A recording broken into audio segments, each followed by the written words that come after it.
Awaken your spirit, chosen ones. Never confuse gentleness with surrender.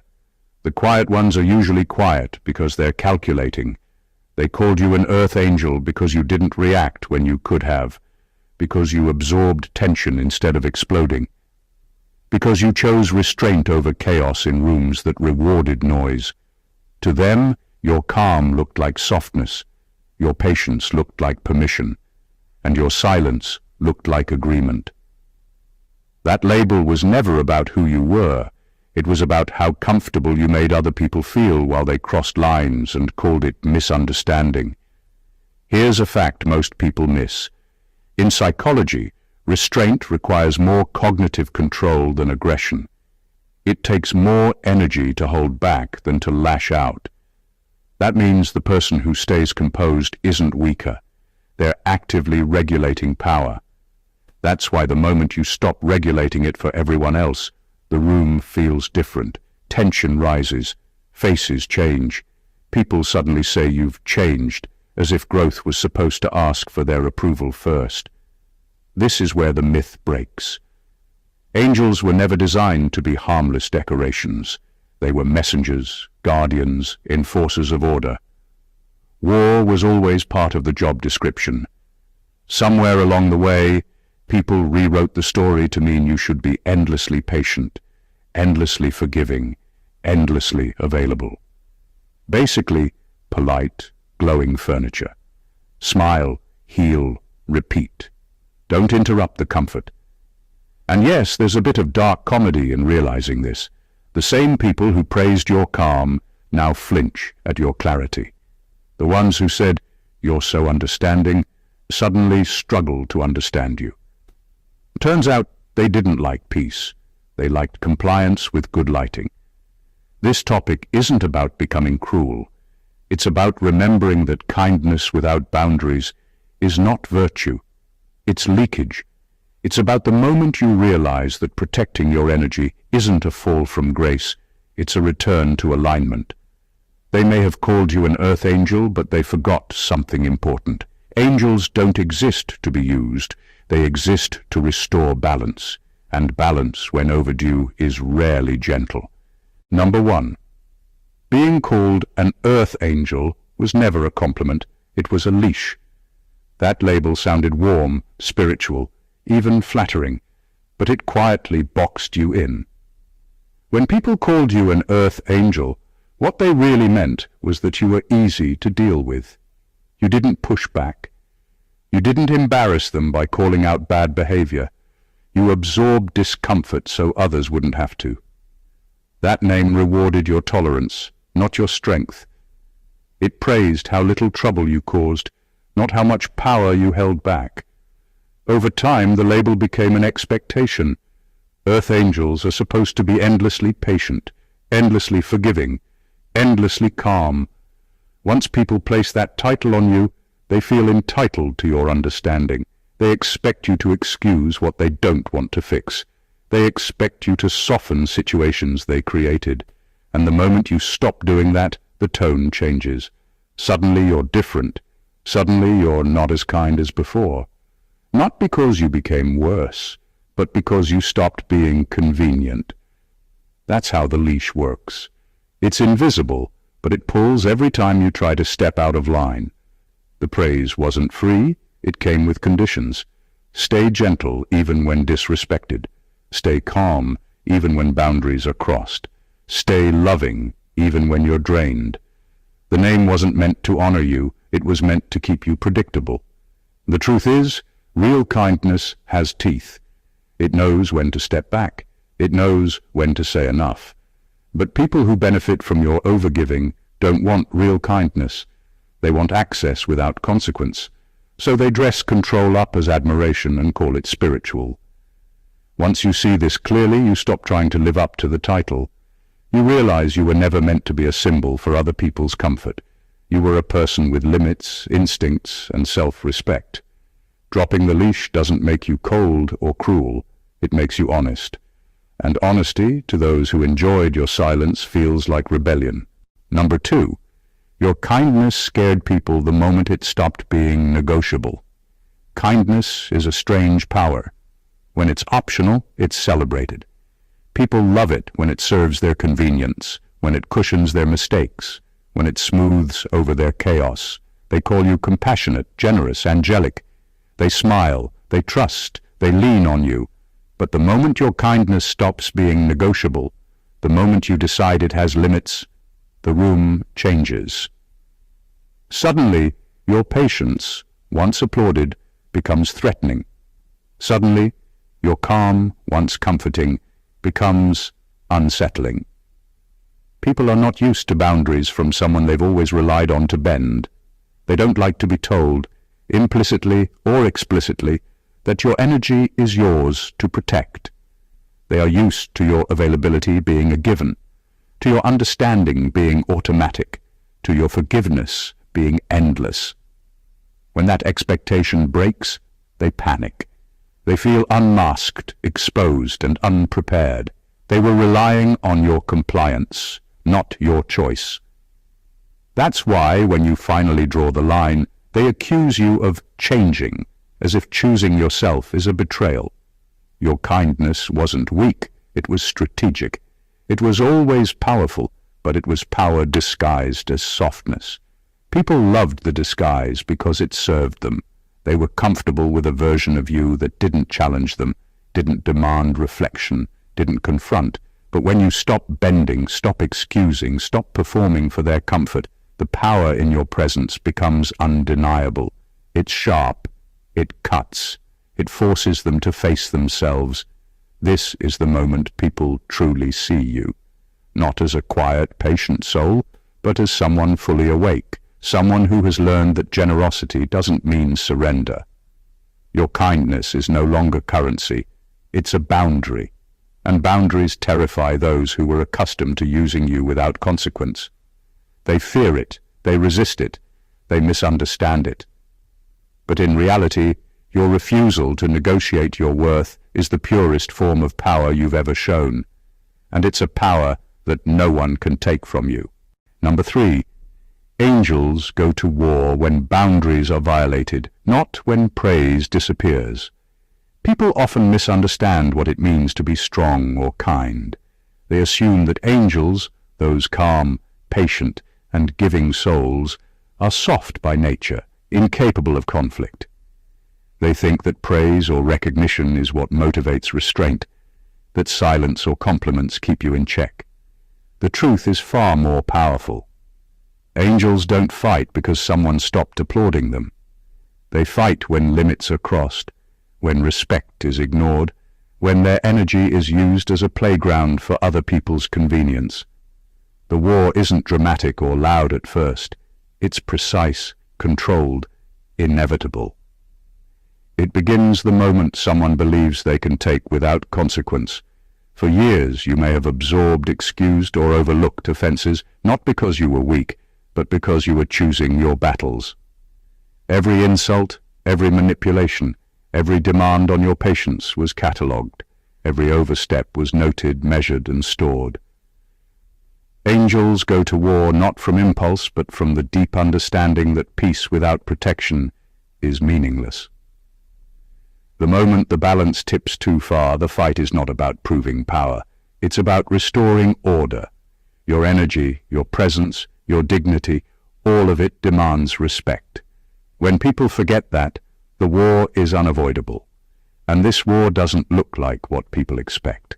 It's not about shouting or seeking revenge. It's about clarity, precision, and uncompromising boundaries. It's about showing that you are no longer optional, no longer convenient, no longer a safety net for people who ignore responsibility. The energy you once gave freely becomes a measure of self-respect. The same people who called you calm, patient, or angelic suddenly feel the weight of your presence in its full intensity. They realize that restraint was never weakness. It was preparation. Being an angel doesn't mean being soft forever. It means knowing when the time comes to rise, to act, to enforce what should have been honored all along. When boundaries are violated, angels go to war, and by the time they do, the lessons are unforgettable. Number 4, They loved your healing until it required accountability. People admire the ability to heal. They love the calm presence, the soothing words, the patience that absorbs chaos without breaking. They celebrate your empathy, your understanding, your willingness to carry burdens that aren't yours. But the moment your healing requires accountability, admiration disappears. Suddenly, they don't want your insight. They don't want your guidance.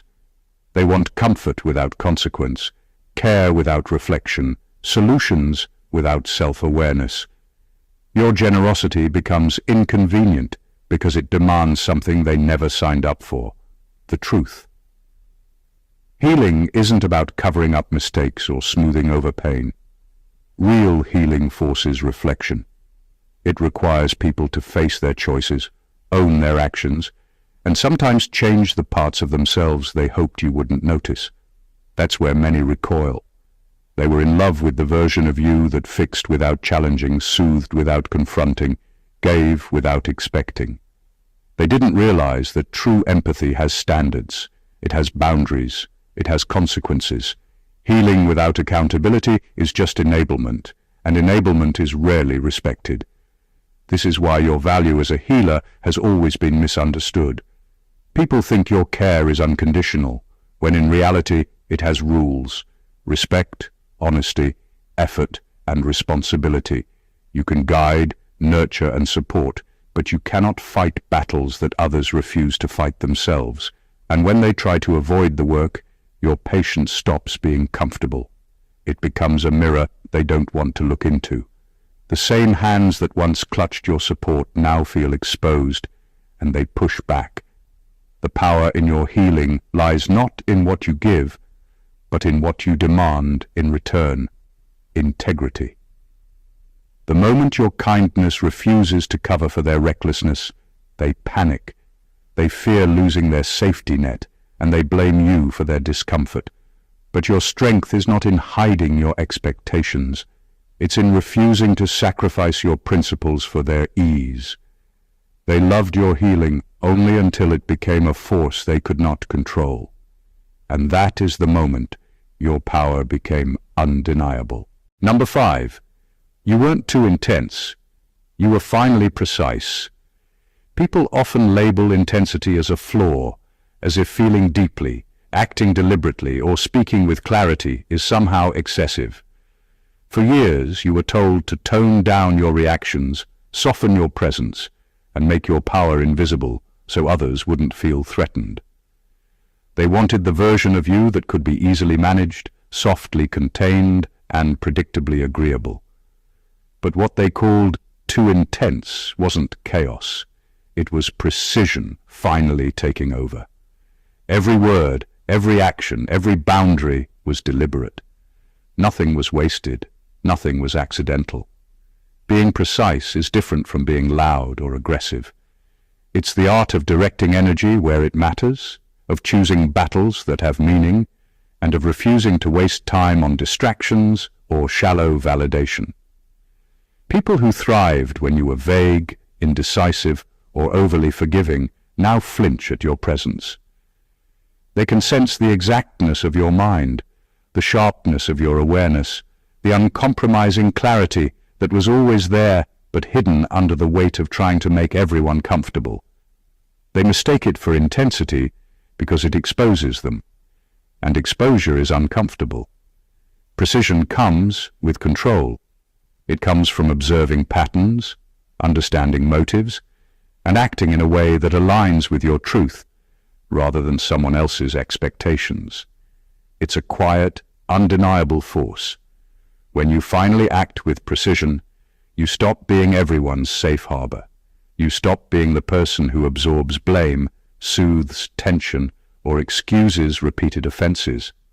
You become intentional, accountable, and unstoppable in ways that make others nervous because it forces them to meet reality.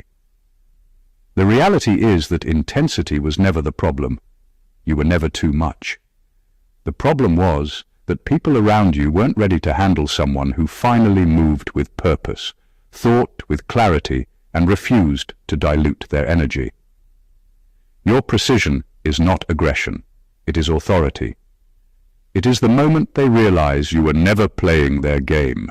You were always building yours, quietly, deliberately, and with power they can't contain. Number 6. Your anger is not a fall from grace, it is a return to self. People often react to your anger as if it's a flaw, a sign that you've lost control or gone too far. They've been conditioned to see calmness as the ultimate virtue and conflict as a moral failure. But the truth is, your anger is not a deviation. It's a homecoming. It's the moment you stop apologizing for existing fully and start acknowledging the parts of yourself that were ignored, dismissed, or trampled for too long. Anger is not the opposite of grace. It's the signal that grace has been stretched beyond its limits.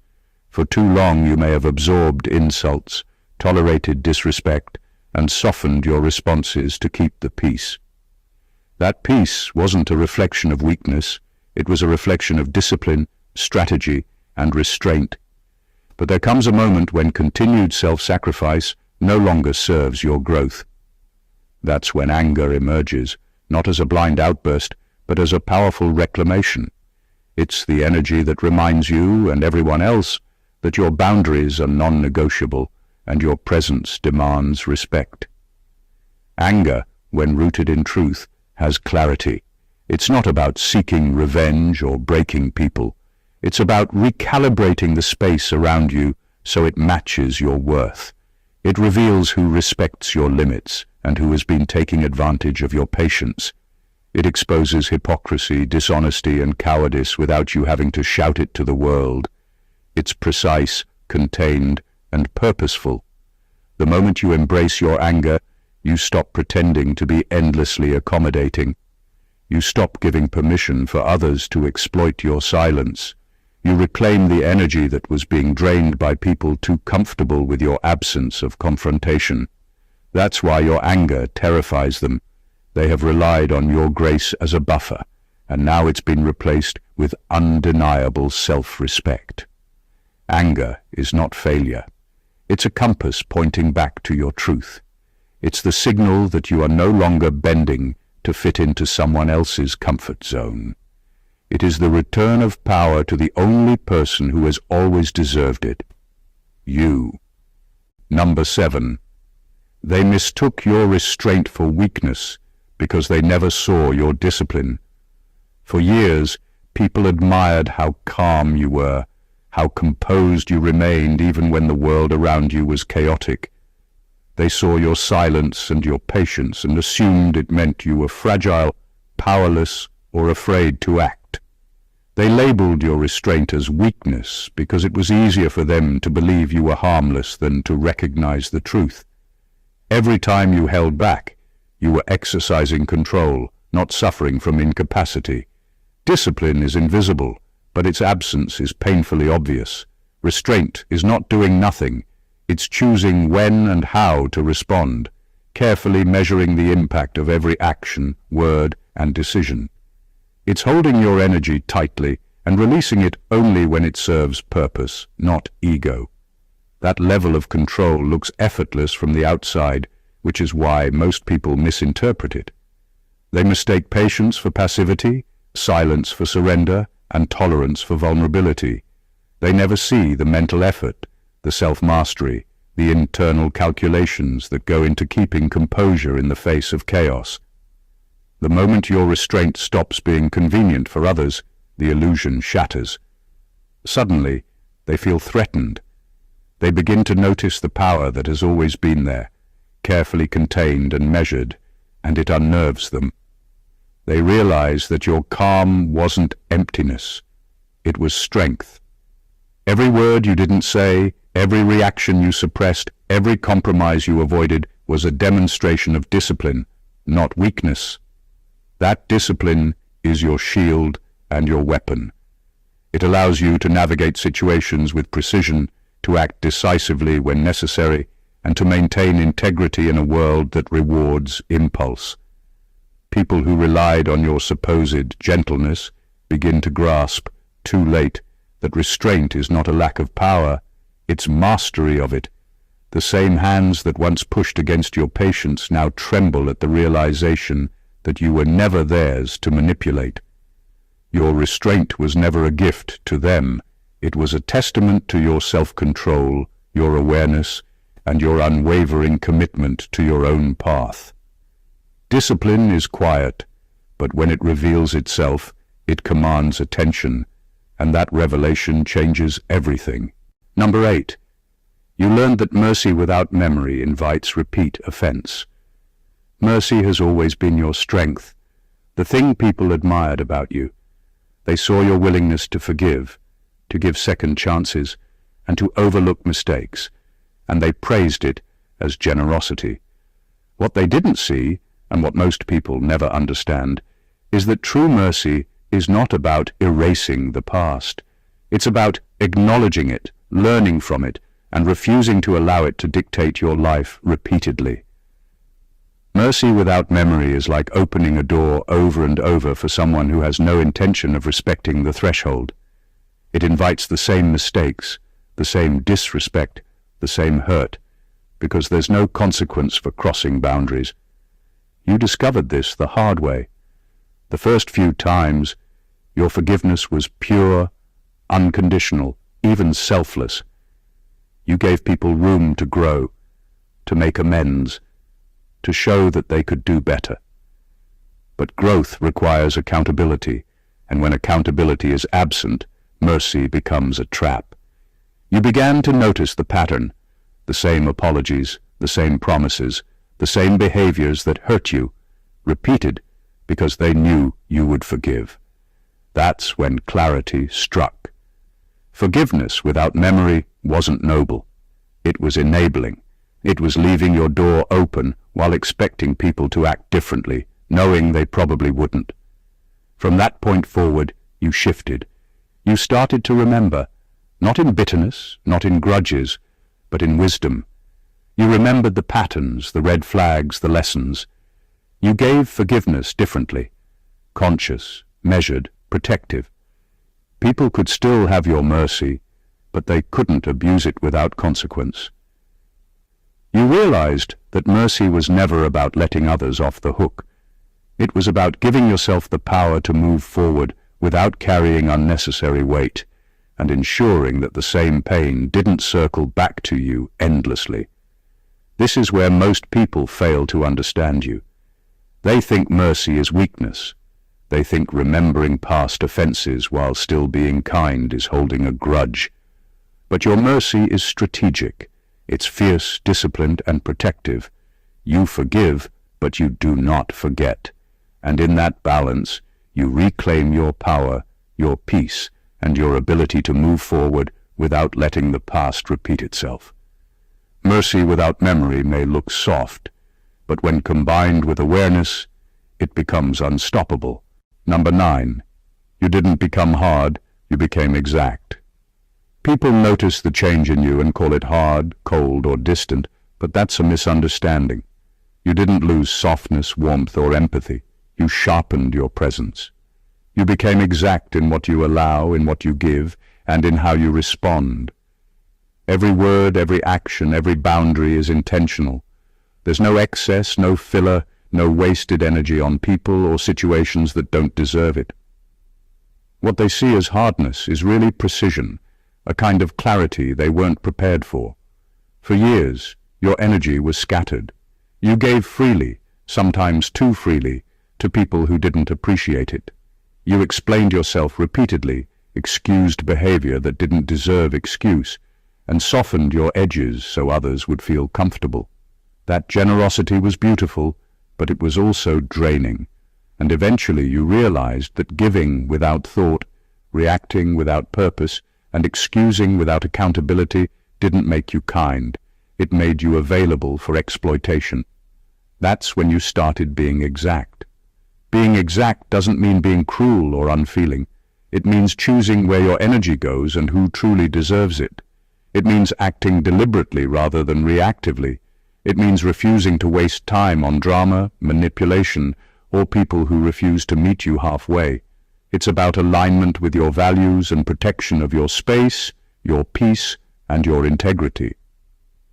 Those who thrived on your previous flexibility feel shocked because they were used to bending reality to fit their convenience. You no longer bend. You no longer negotiate your worth.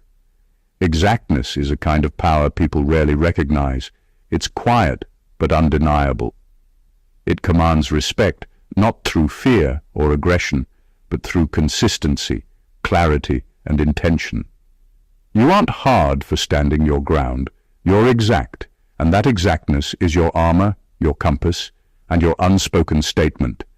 You will no longer dilute yourself to make others comfortable. You are precise in a world that thrives on chaos, and that clarity is far more striking and far more intimidating than any anger or loud confrontation ever could be. Number 10. Your war is internal, and that's why it terrifies them. People assume conflict is loud and visible, full of shouting, arguments, and obvious confrontations. They think the battles worth noticing are the ones everyone can see. But your real war has always been internal. It's the struggle to maintain your integrity, to protect your energy, to navigate a world full of manipulation and entitlement without losing yourself. You fought endless battles in silence, weighing every decision, observing every move, and calculating when to act, when to hold back, and when to let go. That kind of war isn't visible, but it's infinitely more dangerous because it doesn't require their awareness to be effective. The internal war is subtle but powerful.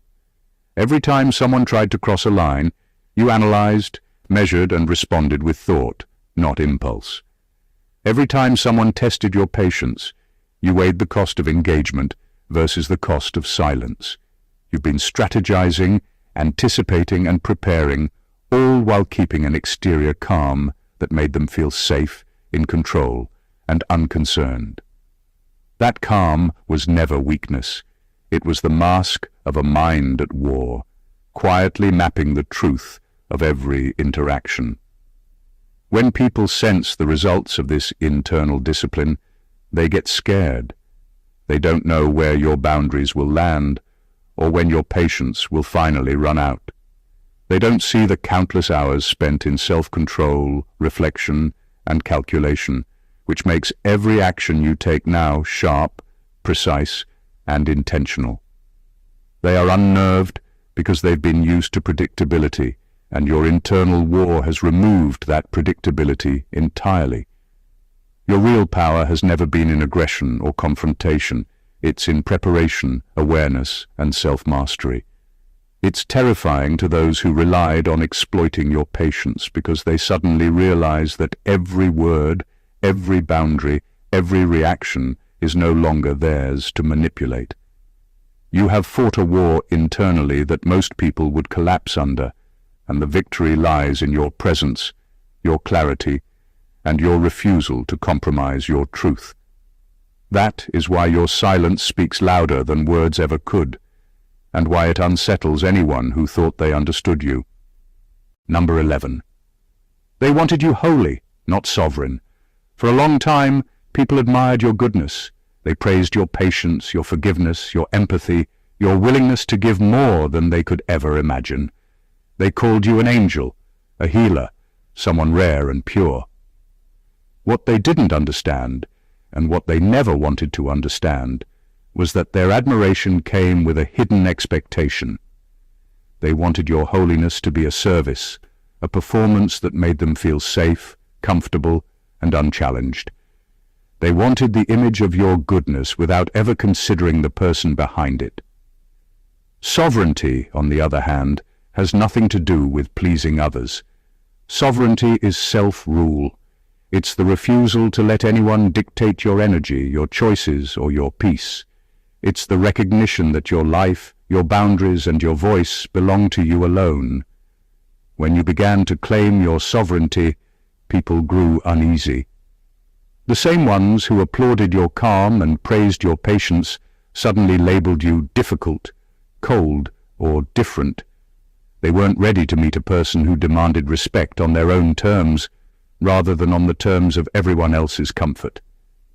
They mistook your compliance for humility and your silence for agreement. They expected you to be endlessly giving, endlessly forgiving, endlessly pliable.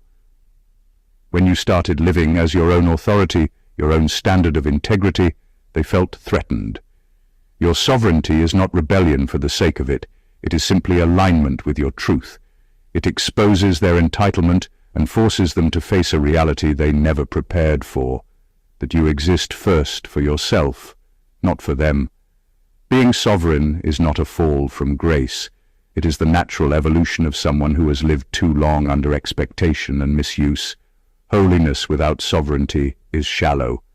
True power comes from owning your space, your choices, and your energy unapologetically. When you stop performing for approval and start ruling your life, people see it as defiance, but in reality, it's your freedom. And nothing is more magnetic, intimidating, and undeniable than that. Number 12. You don't seek revenge, you withdraw oxygen. Revenge is messy, it's noisy, impulsive, and often leaves you tangled in the very chaos you wanted to escape. That's why you learned a different, far more effective method: withdrawal. You don't need to shout, attack, or retaliate. You simply stop giving what they thrived on: your attention, your energy, your presence. These are the resources people take for granted. When you quietly remove them, the effect is immediate and undeniable. It's not a display. It's a recalibration. They suddenly realize how much they depended on you, and the absence speaks louder than anything you could say. Withdrawing isn't weakness. It's strategy. It's the awareness that your involvement, your compassion, your care was always a choice, and when that choice is withheld, it becomes a lesson in accountability. People who thrived on your constant availability, who assumed your forgiveness and patience were limitless, suddenly feel the consequences of their disregard. They flounder because they were accustomed to having unlimited access to your energy, and now, without it, they are exposed. The realization hits harder than confrontation ever could because it's silent, controlled, and undeniable. There's a quiet power in removing yourself from their orbit. You no longer fuel their drama or compensate for their laziness. You no longer offer comfort as a crutch for their irresponsibility. You create space where your energy belongs to you first, and in doing so, you force them to face themselves, or fade into irrelevance. It's a reminder that your presence was never guaranteed, and that respect cannot exist without awareness. Withdrawing oxygen is subtle, clean, and irreversible. It doesn't rely on anger, confrontation, or spectacle. It relies on clarity and self-respect. It teaches lessons without words, forces reflection without threats, and protects your energy while reshaping the environment around you. The people who underestimated you, who assumed your patience and kindness were weaknesses, quickly learn that absence is far more powerful than presence when wielded with intent. Your power isn't loud, it's essential, and its quiet withdrawal can shift everything. Number 13. Your presence now forces people to meet themselves. People rarely think about the power of presence. They assume that being quiet, composed, and steady is passive, easy, even invisible. But your presence carries weight. Weight born from experience, boundaries, and self-awareness. You've lived, you've learned, and you've grown. And now, when you enter a room or engage with someone, you bring all of that with you. People who once took your energy for granted suddenly feel it pressing against their illusions, their excuses, and their half-truths. Your presence is not performance, it is a mirror. It doesn't flatter, it doesn't bend to comfort anyone. It simply exists fully and forces others to confront the reality they usually avoid. They may feel uncomfortable, irritated, or even defensive. That's because your presence exposes their inconsistencies. It reminds them of promises they never kept, boundaries they never respected, and the energy they squandered while relying on yours. The calm, the clarity, the focus you now carry is unfamiliar to them because it doesn't serve their narrative. It doesn't apologize for their mistakes. It doesn't excuse repeated offenses. It simply is, precise, unwavering, and honest. This is why people often misread you as cold or intimidating. They are not reacting to you. They are reacting to themselves, to the parts they cannot face. Your presence has no interest in approval or admiration. It has no need to justify itself. It only holds space for truth, reflection, and accountability. Those who are ready rise to meet it. Those who are not shrink, stumble, or retreat. The power of presence is silent but undeniable. It doesn't demand action, it demands recognition. People are forced to measure themselves against someone who no longer compromises their standards, someone who refuses to dilute their energy for convenience, someone who has aligned completely with their own truth. And that confrontation, whether they admit it or not, changes the dynamics forever. Your presence is not a gift. They cannot borrow it lightly anymore. It is a force that commands honesty, clarity, and respect, and that alone makes it irresistible and terrifying to those unprepared to meet themselves. Number 14. You were never meant to stay an angel in their story, only in your own. For a long time, people framed your life as if it existed for their comfort, their admiration, their approval. They called you an angel and praised your patience, your kindness, your willingness to forgive. They celebrated the parts of you that were convenient, safe, and easy to admire, while quietly ignoring the depth, the complexity, and the power that lived beneath the surface.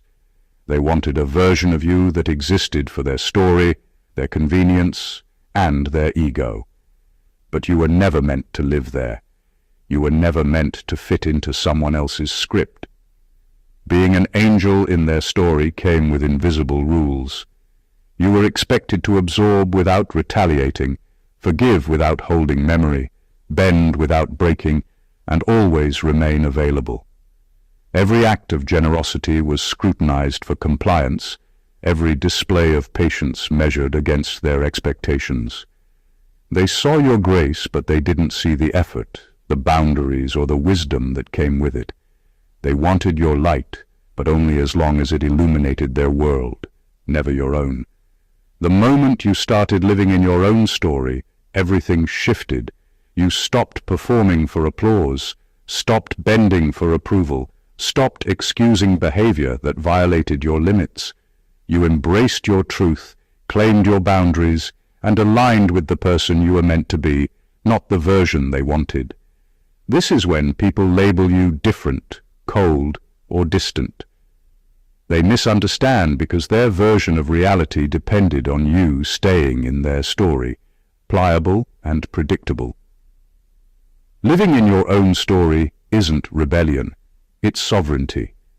It's refusing to shrink for anyone's comfort, refusing to perform kindness for validation, refusing to compromise your energy for the narrative of others.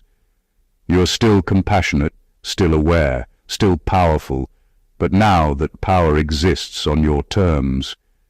You are an angel in your own story, fierce and aligned, and nothing they expect or imagine can contain you. Finally, your life is yours, and that is the most formidable, undeniable truth of all. Conclusion. Every word, every boundary, every silent moment of restraint tells a story of power disguised as patience. You were called an angel, praised for your kindness, celebrated for your calm, but those labels never defined you. They were a reflection of how others wanted to use you, not who you truly are. Behind every forgiving smile, every quiet presence, and every act of mercy lies a force that cannot be contained. You didn't become harsh, distant, or unkind. You became precise, sovereign, and aligned. You learned that real power isn't loud, it doesn't demand applause. It quietly shifts dynamics, protects your energy, and forces people to meet themselves. Your anger, your clarity, your exactness, and even your silence are all part of the armor you've forged. You are no longer living in the story others wrote for you. You are in your own, and every decision you make honors your truth. The same patience that once made you a target now becomes your weapon of discernment. The mercy that once invited exploitation now is guided by memory, wisdom, and boundaries. You don't seek revenge. You simply remove your energy, and the lesson speaks for itself. Every presence, every boundary, every refusal to compromise signals one undeniable truth. You exist first for yourself, and that is the ultimate power. This isn't just growth, it's evolution. It's the shift from being admired to being respected, from being convenient to being essential, from being a silent observer to a conscious force in your own life. You've returned to yourself, fully, unapologetically, and with a force that can no longer be overlooked or misused. If this resonated with you, make sure to join the movement. Subscribe to the channel for more truths that challenge, inspire, and awaken your inner power. Don't forget to like, comment your thoughts, and share this with someone who needs to hear it. Your energy matters, and so does theirs. Let's make every moment count. Stay awakened, chosen ones.